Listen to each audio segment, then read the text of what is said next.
सबसे important chart जो अभी तक मैंने बताया उनमें से ये वाला है, उनमें से ये वाला है। इनमें खासियत क्या है जी? इसमें खासियत ये है कि सारे इंडिया से थे, है ना, सारे इंडिया से थे और इन पे क्वेश्चन आने की संभावना सबसे ज्यादा है। इनके बारे में भी अपन एक एक करके डील कर लेते हैं, इनके बारे में एक एक करके अपन डील कर लेते हैं। सबसे पहले जेसी बोस, जगदीश चंद्र बोस, इनका पूरा नाम क्या था? जगदीश चंद्र बोस। इन्होंने काय की डिस्कवरी की थी? Short radio wave, short radio wave. यार मैं एक चीज बताना चाहता हूं कि ये जो थे ना जेसी बोस, इन्होंने सबसे पहले इस थ्योरी को इंट्रोड्यूस किया, मगर अपने नाम पे पेटेंट किसने कराया? मार्कोनी ने। मतलब इनकी थ्योरी अपन ऐसे बोल सकते हैं कि इनकी थ्योरी इन्होंने चुरा ली थी। ये क्या चाह रहे थे? ये चाह रहे थे कि जो मेरी थ्योरी है ना वो संसार को मिले और जाने इसके बारे में, वो इसको बेचना नहीं चाह रहे थे, पर इन्होंने लीगली अपने ऊपर उसको रजिस्टर करवाया अपने नाम से। और अब जब भी क्वेश्चन आता है, मतलब आएगा अपने, अब आगे जाके भी डिस्कस करने वाले, तो इनका नाम ना टिक करके अपन को इनका करना पड़ेगा। है तो चोर, पर करना तो पड़ेगा, है ना? ठीक है जी।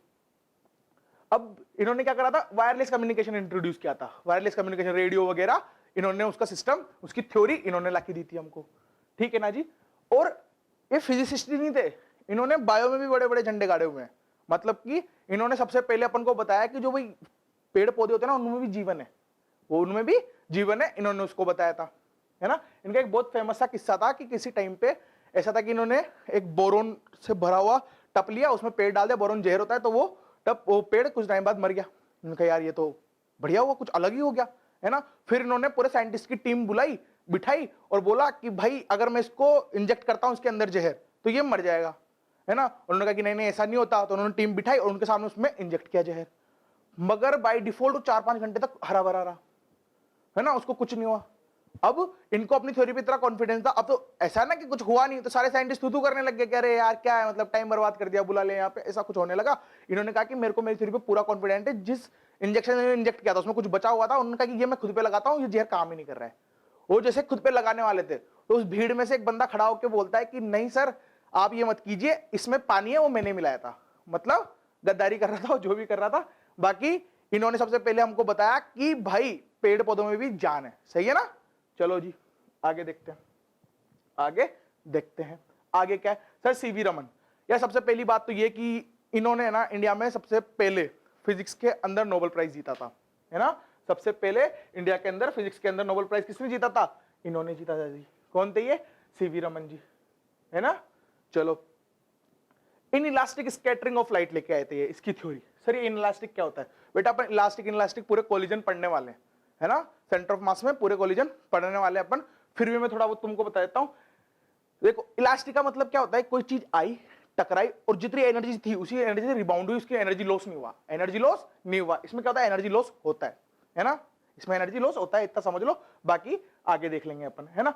रमन इफेक्ट, इन्होंने रमन इफेक्ट को बनाया, रमन इफेक्ट की थ्योरी इन्होंने दी, है ना। रमन इफेक्ट की थ्योरी इन्होंने दी। इंडिया में सबसे पहले फिजिक्स के अंदर नोबेल प्राइज जीतने वाले कौन थे? हमारे सीवी रमन जी। कौन थे? हमारे सीवी रमन जी। चलो आगे देखते हैं। एमएन शाह, मेघनाथ शाह, इन्होंने क्या करा भाई? इन्होंने क्या दिया? ये थर्मल आयनाइजेशन। अब सर इन्होंने कौन से बड़े बड़े झंडे गाड़े? बेटा ये जो थर्मल आयनाइजेशन है ना, तो प्लाज्मा थ्योरी का तुमने नाम सुना होगा, इसके बगैर कुछ नहीं होगा। ये ना होती तो प्लाज्मा थ्योरी भी नहीं होती, सही है।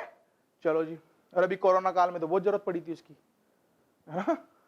हाँ, सत्येंद्र नाथ बोस, सत्येंद्र नाथ बोस ने क्या किया था? एसएन बोस भी इनको बोलते हैं। ये क्या थे? ये बचपन से बड़े स्मार्ट और काफी तगड़े दिमाग वाले बंदे थे। इन्होंने बहुत उम्दा परफॉर्मेंस रही है इनकी पूरी लाइफ में, है ना। इन्होंने क्वांटम स्टैटिस्टिक्स लाके दिया। अब क्वांटम स्टैटिस्टिक्स मतलब इन्होंने न्यूटन के साथ भी काम किया हुआ है ना, एज अ पार्टनर।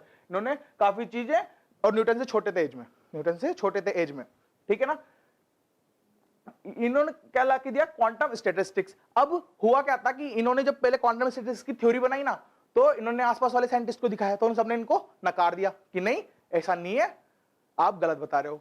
फिर इन्होंने बड़ा मेहनत करके, मतलब बड़ा दिल को ऐसे मजबूत करके आइंस्टाइन जी को अपने नोट्स भेजे कि सर आप देखिए कि इसमें गलत है क्या कुछ। फिर आइंस्टाइन जी ने देख के एक बार में इंप्रेस हो गए, फ्लैट हो गए आइंस्टाइन जी। उन्होंने बोला कि भाई इस बंदे ने जो थ्योरी लिखी ना वो 100% सटीक है और सही है ना। फिर ये लेके आए क्या? Quantum statistics. फिर ये पब्लिश हुई, फिर ये थ्योरी बनी, डोगमा बना हमारा, और आगे इस पर अपन काम करने लगे, सही है ना। अब होमी जागीर बाबा, एचजेबी, है ना। अगर किसी की फैमिली में कोई आईआईटी खड़गपुर से है ना, तो वहां पर इसका हॉस्टल भी बना हुआ है, वहां हॉल बोलते हैं हॉस्टल को, है ना। ठीक है, चलो, तो इन्होंने क्या करा, ये न्यूक्लियर रिएक्टर्स वगैरह पे काम कर रहे थे, न्यूक्लियर थ्योरी पे काम कर रहे थे, है ना।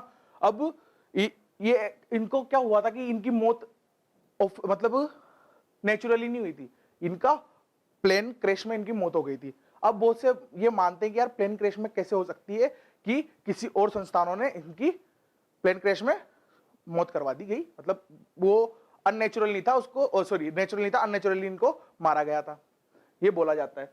क्यों बोला जाता है? क्योंकि यार ये न्यूक्लियर रिएक्टर्स पे काम कर रहे थे। न्यूक्लियर पावर तुमने नाम सुना हुआ है, एक बार नागासाकी पे गिर गया था, है ना, एक बार नागासाकी पे गिर गया था, अभी तक भी वहां पे असर दिखाई देता है इसका, है ना, अभी तक भी असर दिखाई देता है वहां पे। तो उस फिनोमिना पे काम कर रहे थे और ये इंडियन थे, है ना। तो आसपास वालों को क्या लगा होगा कि यार इंडिया में इतना खतरनाक बंदा है और वो न्यूक्लियर पावर पे काम कर रहा है ना। इंडिया तो दिन ब दिन पावरफुल होता जा रहा है, तो वही है कि एक बढ़ेगा तो दूसरे को जलेगी, ऐसा कुछ था, तो इनको मार दिया गया। अब ये थ्योरी पूरी तरह कहीं प्रूव नहीं है, बाकी ऑब्वियस है कि ऐसा हुआ होगा, मेरे को तो लगता है, मतलब मैं इसको एग्री करता हूं, बाकी सबका नहीं पता, है ना। इनकी बात करते हैं जी। इन्होंने क्या करा, इन्होंने ब्लैक होल की थ्योरी लाके दी, इन्होंने ब्लैक होल की थ्योरी लाके दी और इनकी थ्योरी को सबने नकार दिया। इनफैक्ट आइंस्टाइन ने भी बोला कि नहीं, गलत है ना। ये अपनी काफी यंग एज में 21-22 साल की एज में इन्होंने ये प्रपोजल दिया था और इनको बोल दिया गया कि गलत है। इनको इतना टॉर्चर किया गया था उसके बाद कि इन्होंने थ्योरी पे काम करना ही बंद कर दिया था। फिर जब ये 80-90 साल के होने वाले थे, तब आइंस्टाइन जी को थोड़ी समझ आई, उन्होंने बोला कि अरे नहीं, जो बंदा आया था ब्लैक होल की थ्योरी लेके वो सही थी, है ना। फिर इनको उस टाइम पे जाकर नोबेल प्राइज मिला, फिर इनको उस टाइम पर जाकर नोबेल प्राइज मिला। अब यार अगर उस टाइम पे आइंस्टाइन जी इनकी बात को अप्रूव करते तो हो सकता था कि ये अपने 50-60 साल की जो एज इन्होंने ऐसे बर्बाद कर दी, उसमें बर्बाद नहीं बोलना चाहिए, इन्होंने जो भी दूसरे काम किया, अगर वो ब्लैक होल की थ्योरी पे थे तो क्या पता हम कुछ और नया खोज निकालते, है ना। तो किसी को भी अंडर एस्टिमेट नहीं करना चाहिए।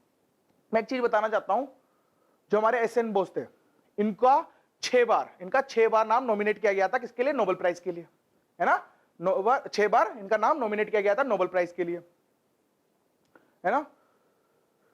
सुब्रमण्यम इनका नाम देख लीजिए, है ना। इनको सर चंद्रशेखर भी बोलते हैं, है ना, एस चंद्रशेखर, ऐसे भी फेमस है, ठीक है। इन्होंने क्या किया था, ब्लैक होल की थ्योरी। अब सर यहां तो ब्लैक होल की थ्योरी लिखी नहीं है, तो इनका क्या आएगा, इवोल्यूशन ऑफ स्टार्स के बारे में इन्होंने पूरा, ऑब्वियसली ब्लैक होल की थ्योरी स्टार्स से रिलेटेड ही थी, है ना। तो इन्होंने, जब भी इनका नाम आएगा तो अपन को ये चीज याद आ जानी चाहिए, evolution of stars, structure and evolution of stars किन्होंने दी, इन्होंने, है ना, किन्होंने दी, इन्होंने। चलो आगे देखते हैं। हाँ, मैं इनका रिलेशन भी बताना चाह रहा हूं, है ना, इनके बीच का रिलेशन भी बताना चाह रहा हूं। इनके बीच का रिलेशन क्या है, इनके बीच का रिलेशन क्या है। तो सबसे पहले जो हमारे जेसी बोस थे, इनसे कौन कौन पढ़े थे, इनके शिष्य थे ये दोनों, एम.एन. शाह और एस.एन. बोस, इनके शिष्य थे दोनों। और जो हमारे रमन जी थे, वो अंकल थे किसके, इनके अंकल थे ये, मतलब इनके पापा के छोटे भाई थे ये। और जो हमारे एच.जी.बी. थे, इनके टीचर थे कौन, ये, मतलब इनके हेड थे, जिस यूनिवर्सिटी में पढ़ते थे उनके हेड थे ये। सही है ना। चलो जी,